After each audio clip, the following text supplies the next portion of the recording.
All right, everybody, it's Miss Wesley, and today I thought we would start the video with a little joke. So, here's the joke. What did the taco say to the sad burrito? He said, "It's okay, we've all been there." Now that that's over with, let's start talking about some Chapter 8 review topics.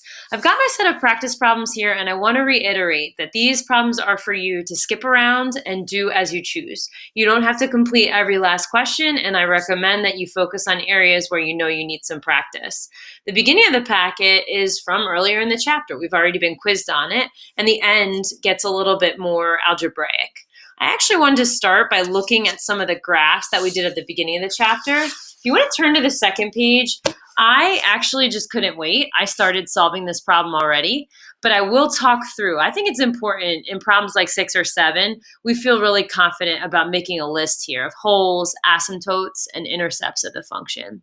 Step 1, I'd say factor whatever you can. So if I'm looking at number 6, I see that the bottom factors into x minus 2 times x plus 1. What that means is, since nothing cancels and you can't reduce this fraction, there are no holes on this rational function. However, there are 2 vertical asymptotes. Set anything else in the denominator equal to 0, and you'll get the VAs of this function, and those can go right on the graph. I actually graphed a little bit of this already, but you can put a vertical asymptote at x equals 2 and another one at x equals negative 1. How do we get HAs again? I believe it was easiest to look back at the original version of the function and decide whether you're in a top-heavy, bottom-heavy, or balanced case. In this one, both versions show that we are bottom-heavy. You have a higher degree of x on the bottom, which always means you have a horizontal asymptote straight across your graph at y equals 0. Now, it doesn't happen very often, but we're about to see with the intercepts. Remember that HAs can be broken in the middle, but they cannot be broken to the 2 far ends. So let's see what happens with some intercepts on this graph.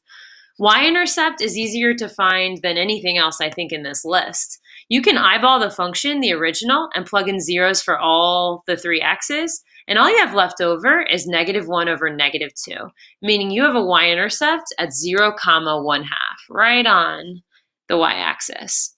X-intercept, you're setting the whole function equal to 0, right? You're plugging in a 0 for y. Really what that means is with a rational function, you're setting the top equal to 0. There are a couple reasons you don't want the bottom to be 0. It gives you division by 0, so it makes the function undefined, and we've already accounted for it in the VAs, in the vertical asymptotes of that function. So cross multiply to get 0 equals x minus 1, and x equals 1 is going to be the x-intercept of this function. You're right on the x-axis there. Plotting a few more points in a table of values can get you that there's a little S-curve shape in between. And later you'll see, I should fill in the table and get some more points to the left and the right, but we should have hyperbola branches on the 2 sides of this function. I am more focused on getting this list perfect than I am on the actual graphing right now. I also wanted to review that with number 7, if you didn't mind. And that's because this one has an interesting hole. I believe the top stays as it is, and the bottom maybe just has a GCF of x, so x times x minus 4. And not a big binomial cancels, but x's do cancel. This x is canceled with one of the 2 x's that were up top. So that means x equals 0. I'll say there's a hole at x equals 0. If you really wanted to know the coordinates of that hole, you could plug a 0 in for x into the reduced version of the function, not the original, and get 2 times 0 over 0 minus 4. You have a hole right at the origin, at 0, 0. There's an open dot on this function. VAs, same thing we did last time, but it's a good thing we looked for the hole first, because once you've crossed this x off of the bottom, it doesn't get to go on the VA list. The only VA I can see is the other part set equal to 0 that you see on the bottom there. How about just at x equals 4, and that can go right on the graph. X equals 4, vertical asymptote. Okay, next up, HA. Top heavy, bottom heavy, or balanced? Well, the last one was bottom heavy. This one looks balanced. You see the same degree of x on the top and the bottom. We pull off leading coefficients, 2 over 1. So we'll say the HA is at y equals the number 2, 2 over 1. Y and x intercept. I claimed that it's easy to get this. In the original version, 0 in for all the x's gives you 0 over 0, and that is not defined. This function should not touch the y-axis. Where it would have touched the y-axis is going to be at that hole. So that's why it's good we have an open dot there and not a closed dot. X-intercepts, well, would have been at the top set equal to 0, so at x equals 0. But again, we've got a hole at x equals 0. It trumps all the other stuff in that list. And we're not touching the x-axis in a closed dot. It'll be an open dot. That's the important part, getting this list. The next part is to make a table of values. I'm going to do this quick. So 2 gives you -2. 3 gives you -6. 4 is an undefined value. It's a VA. 5, 10, and then 6, 6. You can have the graph come down to -2, 3, -6, 4, 5, 6. We'll have it come, oh, I forgot to put the HA in there. So HA across at y equals 2, that's a boundary line. And we'll have this thing curved down this way. And then you'll be more careful in showing the points, but it'll come, at least I can show 6, 6, 2, 3, 4, 5, 6, and 5, 10. You're going to be sloping down towards the asymptotes from that other side. Just a little review because it's been a while. You can try the others and check them with the key. Remember when you're in a top-heavy case, I never covered that in review.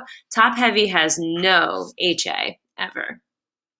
The next couple good ones, we always ask for more practice with simplifying complex fractions. These are similar to the ones you might see on the test, and I want to try each of these in a different method. 10 I want to try method 1 for. Method 1 says, try to make the top and the bottom one fraction. So you can keep the top, change the sign, and flip the bottom. We can't do that until we get a common denominator. So in number 10, this one needs a y and a y on top and bottom. So we'll have y minus 1 over y. Now that it's one fraction over one fraction, method 1 says we can make it 2 over x times the reciprocal of y minus 1 over y. So we'll flip that into y over y minus 1. Now, I don't see anything else that cancels, so let's just join these. With or without parentheses, we can leave it with parentheses like this, or we could bring the x into the bottom. That is your personal preference, to have xy minus x. Either one of those is good.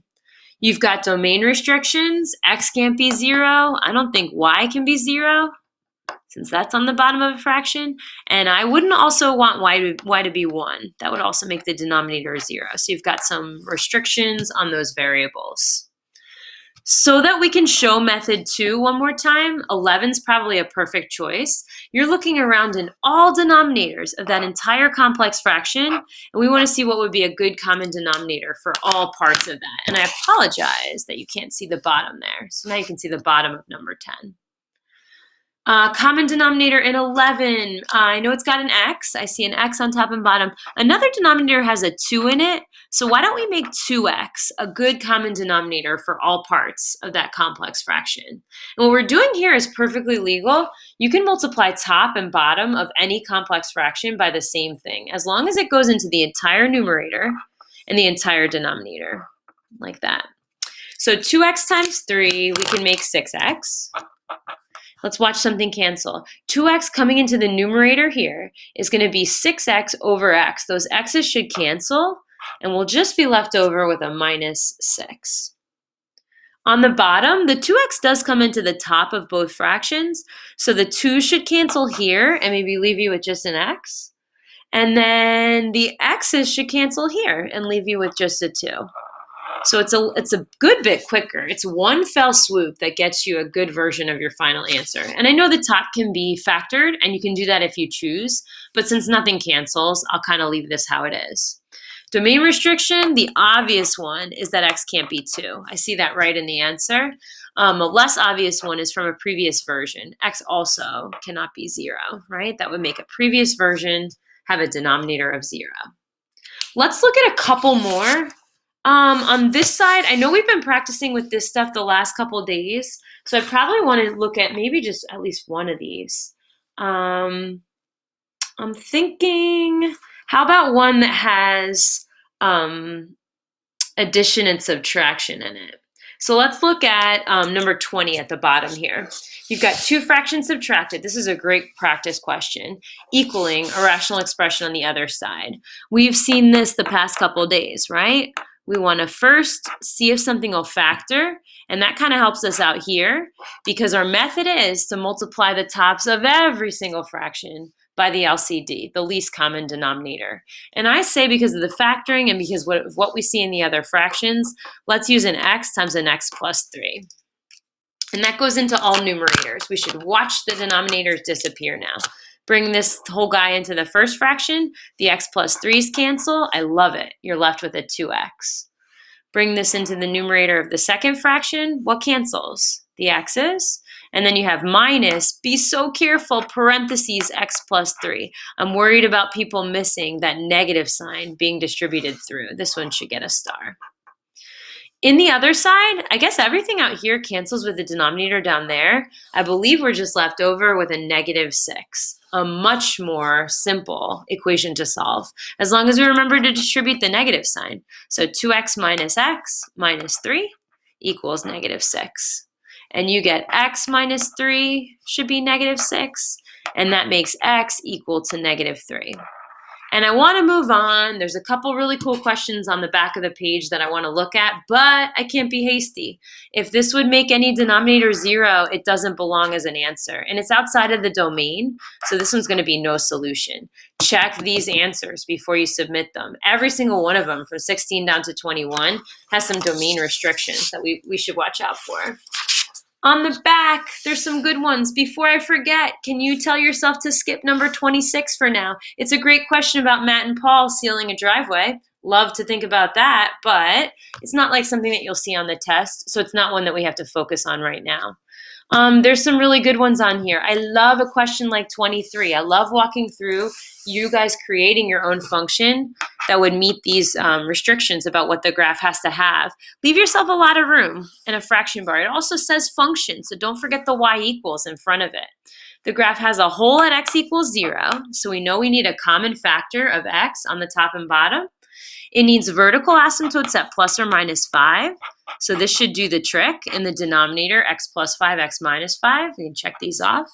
It needs a horizontal asymptote at negative 3/2. Yikes. I'm going to save that for last because this might be easier to show. One x-intercept only at x equals negative 4.